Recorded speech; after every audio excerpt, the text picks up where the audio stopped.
Your A1C number can predict heart disease, stroke, kidney failure, nerve damage, and even cognitive decline. And here is the part that stops most people cold. It can be climbing for years without a single symptom. No pain, no warning sign, no flashing red light. Just damage accumulating quietly inside your blood vessels, your kidneys, your nerves, and your eyes, while the number on the lab report slowly ticks upward. But here's what almost nobody tells you about A1C. It's not fixed, it's not a verdict, and it's not primarily driven by carbohydrates. A1C is largely a reflection of one thing: how well your cells respond to insulin. And when insulin sensitivity improves, A1C often comes down dramatically in ways that genuinely surprise people who have been told this condition is chronic and progressive. In this video, I'm going to walk you through 15 scientifically proven ways to lower A1C naturally and sustainably. Diet, movement, sleep, stress, liver fat, fasting, and the exact physiology driving elevated glucose in the first place. And for each one, I'm going to tell you exactly how to apply it, so by the end of this video, you have a complete actionable plan that can get you to the best A1C you've ever seen. And I want to warn you, before we get into this list, number 3 directly contradicts what most people with diabetes have been told about carbohydrates. Stay with me on that one, because the science is worth understanding. If you want our free guide on how to put all 15 of these into practice step by step, comment guide below. Completely free, just comment guide below. Let's start with what A1C actually is.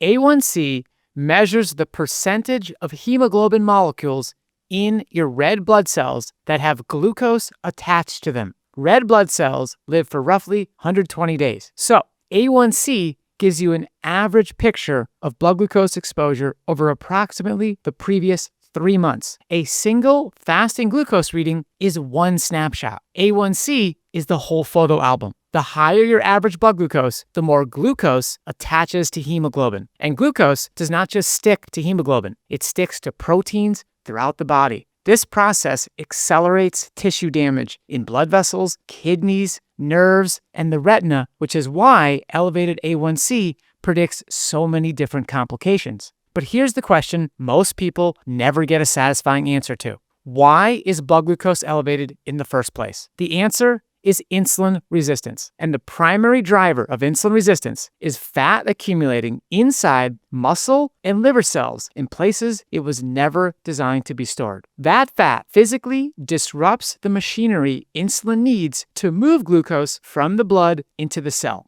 Glucose stays in the bloodstream longer than it should. A1C rises. Every single intervention on this list works by improving insulin sensitivity, reducing that intracellular fat, or increasing the rate at which glucose leaves the bloodstream. Once you understand that, the whole list makes sense.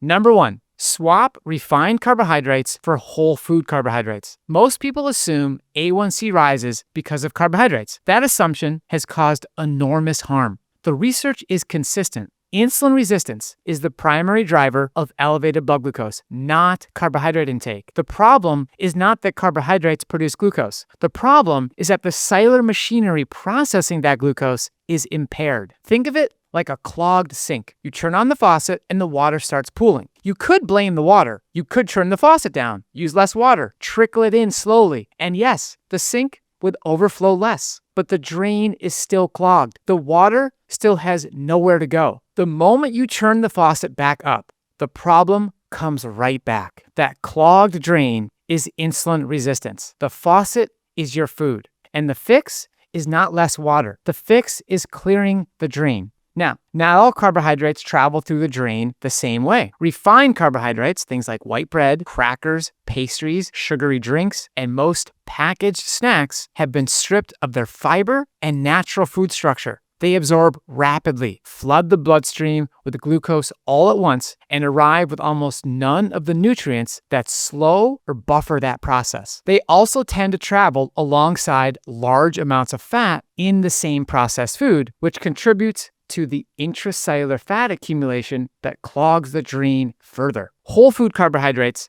are a completely different story. Fruits, legumes, starchy vegetables like potatoes and sweet potatoes, and intact whole grains like oats, rice, and quinoa arrive with fiber, water, minerals, and phytonutrients still intact. The fiber physically slows digestion and staggers glucose entry into the bloodstream. These foods give your body time to respond without overwhelming a system that is still recovering. So start in your kitchen. Identify the refined staples you reach for most: the white bread, crackers, the sweetened cereals, the bottled juices, the packaged snacks. Replace them one by one with whole food equivalents. White rice becomes brown rice or quinoa. Packaged crackers become a baked potato. Fruit juice becomes whole fruit. Sweetened yogurt becomes oatmeal with berries. You are not eating less. You're eating differently. And that difference is what changes what happens inside your cells. Carbohydrate quality matters far more than carbohydrate quantity. Number 2, build every meal around high fiber foods. Fiber is one of the most powerful glucose regulating tools that exists. And most people eating a standard diet get far less than half the amount the research supports. Here's what fiber actually does. When it reaches your colon, gut bacteria ferment it and produce compounds called short-chain fatty acids. These compounds improve insulin sensitivity directly, reduce inflammation, and support the gut barrier. Fiber also physically slows digestion, reducing the rate at which glucose enters the bloodstream after meals. People consistently eating high fiber diets show lower A1C, lower fasting glucose, and better metabolic health across essentially every large population study that has looked at this. So, at every meal, ask yourself one question: where is the fiber coming from? The answer should almost always be legumes, fruits, starchy vegetables, or intact whole grains. A practical daily target from the research literature is 40 to 50 grams of fiber per day from whole foods. That sounds like a lot, but 1 cup of cooked lentils has about 16 grams. A cup of black beans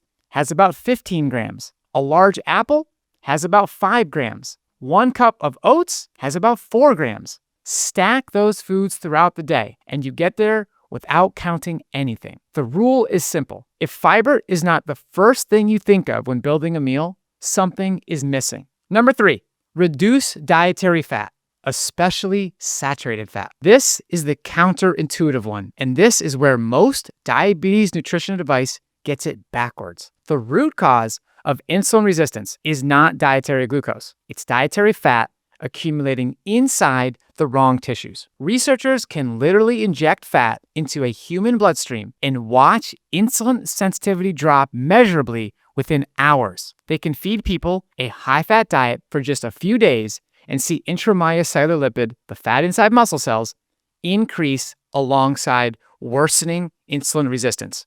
A landmark 16-week randomized clinical trial published in JAMA Network Open measured intramyocellular and hepatic fat directly using imaging before and after a low-fat, whole-food, plant-based diet. At the end of the trial, both types of intracellular fat had measurably decreased and insulin sensitivity had meaningfully improved. Start by identifying the 3 biggest sources of saturated fat in your current diet. For most people, they are cheese, meat, butter, or cooking oil, and processed snack foods. Start there. Cook with vegetable broth or water instead of oil. Replace cheese with nutritional yeast for flavor. Reduce or eliminate red meat and processed meat. Each of these changes reduces the fat flowing into your muscle and liver cells, which is the physical change that allows insulin receptors to start working again. Number 4, follow a low-fat, plant-based whole food eating pattern.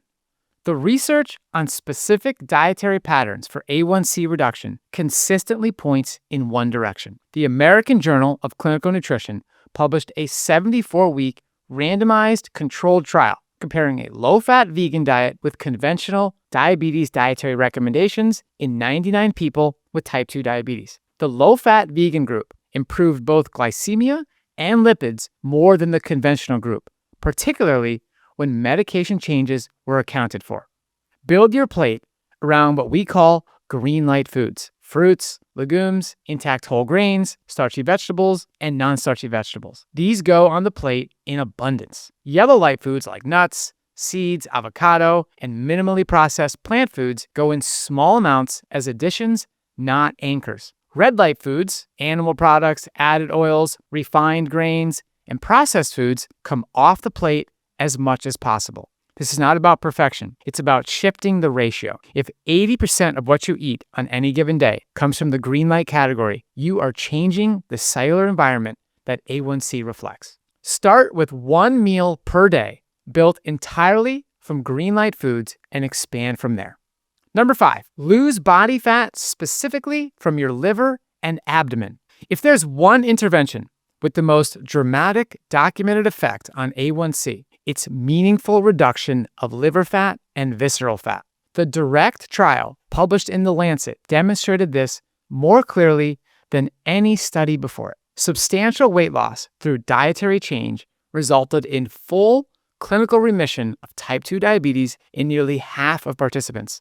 Not improved management, remission. Because as fat left the liver, insulin sensitivity returned, the liver stopped overproducing glucose, fasting glucose fell, and A1C followed. Roy Taylor's research at Newcastle University identified the specific mechanism. When hepatic fat and intrapancreatic fat dropped below individual threshold levels, normal beta cell function returned. The disease reversed because the physical cause was removed. You cannot target liver fat with a single exercise or supplement. You reduce it by following the dietary approach in items 1 through 4 consistently over weeks and months. But there are 2 practical signals to track. First, waist circumference going down is one of the best indicators that visceral fat and hepatic fat are decreasing. Second, fasting glucose trending down week over week is a direct readout of improving liver insulin sensitivity. Track both. They tell you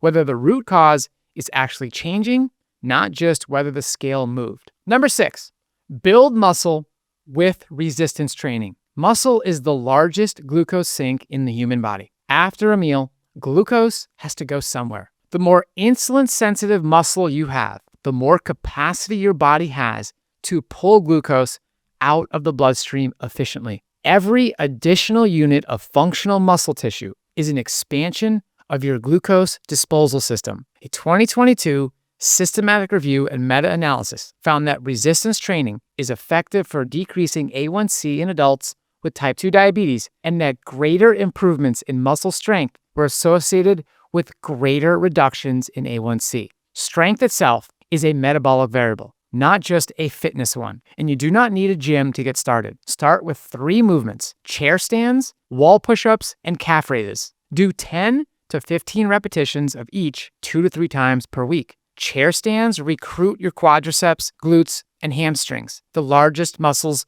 in your body and therefore the most metabolically impactful. Wall push-ups recruit your chest, shoulders, and arms. Calf raises activate the soleus, a deep calf muscle that has been shown to improve local glucose uptake even during prolonged sitting. As these become easier, progress to bodyweight squats, countertop push-ups, and resistance bands. The goal is progressive challenge over time, not intensity from day one. Number 7, walk for 10 to 15 minutes after every meal. This is one of the most practical and immediately effective interventions on this entire list. When your muscles contract, they activate GLUT4 transporters, glucose channels that operate completely independently of insulin. They pull glucose directly out of your bloodstream and into muscle tissue without your pancreas needing to get involved at all. This is called contraction-mediated glucose uptake, and it works even when insulin signaling is impaired. A study published in Dietary found that people with type 2 diabetes who did light to moderate walking after meals had significantly lower post-meal blood sugar and better glucose control across the entire day compared to those who stayed seated. And muscle insulin sensitivity stayed elevated for hours after the walk ended. Set a timer for 10 minutes after you finish eating. Walk at a comfortable pace outside, around the house, or up and down the hallway. If walking is difficult, sit at the edge of your chair and do continuous heel raises for 10 to 15 minutes instead. Research has shown that the soleus muscle can clear glucose significantly during seated heel raises, making this a viable alternative for anyone with joint pain or limited mobility. The most important meal to walk after is dinner. because post-dinner glucose that stays elevated can linger overnight and directly raise your fasting number the next morning. This is what Susan Cope did. She was diagnosed with type 2 diabetes with an A1C of 8.1 and put on metformin. She applied the dietary approach and started walking after meals consistently. After 4 months, her A1C was 5.4. At 6 months, it was 4.9. She came off metformin entirely. Here is Susan in her own words. My A1C was 8.1, and after about 4 months, it went down. And currently, after 6 months, it's down to 4.9. My weight was 148. After 6 months, I'm down to 119. And it was pretty simple. All I had to do was eat right. From 8.1 to 4.9, off medication in 6 months by addressing the root cause. If you want our free guide on exactly how to combine movement and nutrition the way Susan did, comment guide below. Just comment guide. We'll send it to you for free. Number 8, break up sitting every 60 minutes throughout the day. Here's something most people don't realize. A 45-minute workout in the morning cannot fully offset 12 hours of sitting. Non-exercise movement throughout the day, what researchers call NEAT, continuously drains glucose from the bloodstream in small, ongoing amounts. Every time you stand, walk to the kitchen, take the stairs, or move around the house, your muscles are clearing glucose through the same contraction-mediated pathway. Breaking up prolonged sitting with short bouts of movement has been shown to measurably improve glycemic control throughout the day. Set a phone alarm or a smartwatch reminder to go off every 60 minutes during your waking hours. When it goes off, stand up and do one of the following for 2 to 3 minutes. Walk around the room, do a set of chair stands, march in place, or do standing calf raises. That's it. 2 to 3 minutes every hour adds up to 20 to 30 minutes of additional low-level muscle activation across the day. All of it clearing glucose through insulin-independent pathways. If you work at a desk, a standing mat, or alternating between sitting and standing every 30 minutes is another low-friction way to reduce the metabolic cost of prolonged sitting. Number 9, protect 7 to 9 hours of sleep as a metabolic priority. Sleep deprivation is one of the fastest ways to worsen insulin resistance. Just a few nights of poor sleep measurably increases cortisol, raises fasting glucose, and impairs the cellular response to insulin. Your body interprets insufficient sleep as a stress signal, and stress hormones tell your liver to release more glucose even when you have not eaten anything. A review published in Metabolism confirmed that chronic sleep restriction significantly disrupts glucose metabolism and insulin sensitivity through cortisol and sympathetic nervous system activation. Treat your sleep window with the same priority you give to meals and medication. Set a consistent bedtime and wake time 7 days a week, including weekends, because inconsistent sleep timing worsens circadian disruption even when total hours look adequate. Keep your bedroom cool, dark, and free of screens for at least 30 minutes before bed. If you regularly wake at 3 or 4 a.m. with elevated fasting glucose, consider whether what you ate at dinner and how close to bedtime you ate it may be contributing. The liver's overnight glucose regulation is significantly affected by both sleep quality and meal timing. Number 10, significantly reduce or eliminate alcohol. Alcohol interferes with liver function in a specific and relevant way for anyone managing blood glucose. While your liver is processing alcohol, it deprioritizes nearly everything else it would normally do, including regulating blood glucose. Alcohol metabolism takes priority in the liver's processing queue, which means the liver becomes temporarily less able to manage glucose output appropriately. And chronic alcohol intake contributes to fat accumulation inside the liver itself, the same hepatic lipid that drives fasting glucose dysregulation.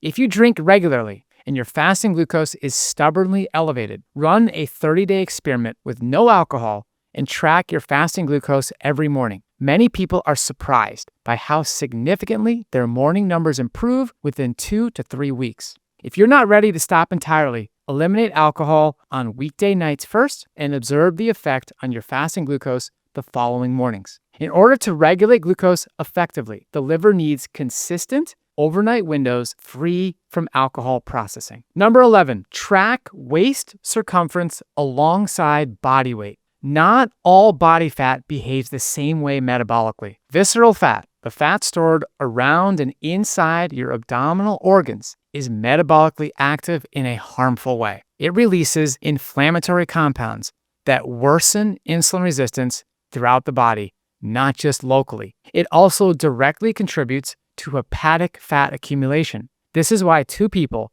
at the same body weight can have very different metabolic health depending on where their fat is distributed. Measure your waist circumference at the level of your navel once per week in the morning before eating using a soft tape measure. For most people, a waist circumference below 94 centimeters for men and below 80 centimeters for women is associated with lower metabolic risk, though individual thresholds vary. Track this number alongside fasting glucose rather than relying solely on the scale. If your waist is going down and your fasting glucose is going down in parallel, that is a strong signal that hepatic and visceral fat are decreasing and insulin sensitivity is genuinely improving at the root. Number 12, build a daily stress reduction practice. Stress raises blood sugar. This is not psychological. It's hormonal and it's direct. When you are under chronic stress, your body releases cortisol and adrenaline. Those hormones signal your liver to release glucose, the same mechanism as the dawn phenomenon every morning. In evolutionary terms, your body is preparing you to outrun a threat. In modern life, the threat is your inbox or a difficult conversation, but the hormonal response is identical. Chronic stress means chronic glucose release from the liver, independent of what you eat. Research consistently shows that stress reduction practices, including slow breathing, mindfulness, nature exposure, and regular movement, can meaningfully improve glycemic control in people with insulin resistance. Choose one practice and commit to 5 minutes a day. The most evidence-based technique for directly reducing cortisol is extended exhale breathing. Inhale slowly through your nose for 4 seconds. Exhale gently through your mouth for 6 to 8 seconds. The longer exhale activates the parasympathetic nervous system and directly lowers cortisol within minutes. Do this for 5 minutes after waking, before meals, or whenever you feel stressed. Over time, this practice lowers the baseline hormonal signal telling your liver to release glucose around the clock. Number 13, use time-restricted eating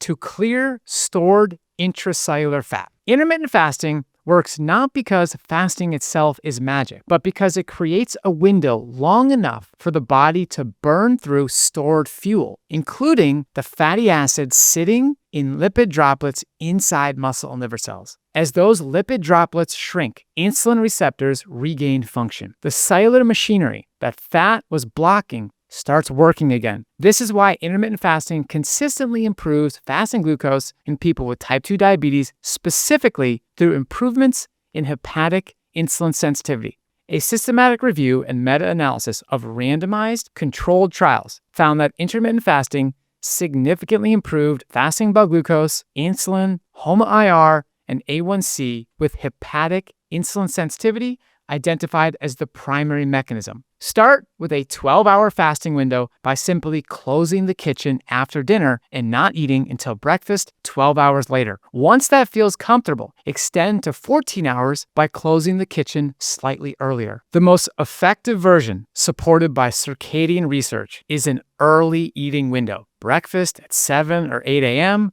lunch by noon or 1 p.m., and the kitchen closed by 4 to 6 p.m. This aligns food intake with the hours of highest insulin sensitivity and gives the liver the longest possible overnight window to clear stored fat. If you take glucose-lowering medications, discuss any changes to meal timing with your healthcare provider before starting. Number 14, replace ultra-processed foods with whole food equivalents, one swap at a time. One of the most revealing studies on this was conducted by the NIH. Researchers had participants eat either an ultra-processed diet or a minimally processed diet for 2 weeks each. with matched macronutrients and calories available. People eating the ultra-processed diet consumed significantly more calories, gained weight, and showed worse metabolic markers, even though the same amount of food was available to both groups. Ultra-processed foods appear to promote overconsumption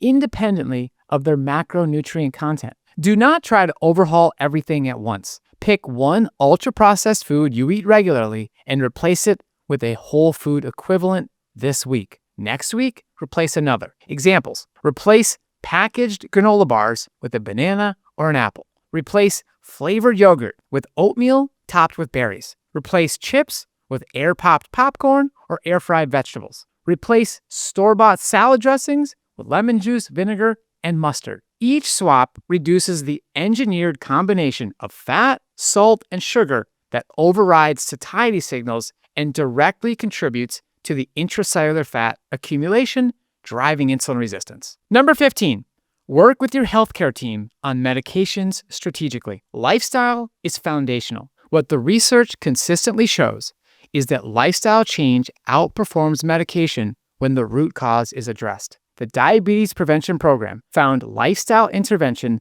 reduces diabetes incidence by 58% versus 31% for metformin. The DIRECT trial demonstrated full remission in nearly half of participants through dietary change alone. Have a specific conversation with your doctor about what metrics would need to improve before your medications could be reduced. Ask them what A1C, fasting glucose, or other markers they would need to see trending in what direction over what period of time before considering a medication adjustment. Write that number down, then use it as your target. When you have data showing consistent improvement through lifestyle change, bring it to your next appointment. Let the numbers make the argument for you. This gives you a concrete goal and keeps your healthcare team informed and involved rather than surprised. And here's what that destination looks like in real life. Dr. Younis is a cardiac electrophysiologist, a physician who puts in pacemakers for a living. When routine blood work came back with a fasting glucose of 417 and an A1C of 10.8, his own doctors put him on metformin at 2,000 milligrams a day. Within 3 months of applying the Mastering Diabetes method, he came off the metformin entirely. 6 months later, his A1C was 5.9. Here is Dr. Younis in his own words. Before starting the Mastering Diabetes program, my hemoglobin A1C was 10.8. 6 months later, it's now 5.9. Before I started Mastering Diabetes, my doctors had put me on the usual 1 gram twice a day of metformin. As I got into more and more education about what this truly is, I knew that I needed to dispense with medication and work harder. Within 3 or 4 months, 3 months, the medication was gone. I'm on no medications now. You will end up with metformin and drugs and insulin, and that's what your future holds. Give Mastering Diabetes the opportunity to change your life so you do not have to suffer beyond what this already has done to you.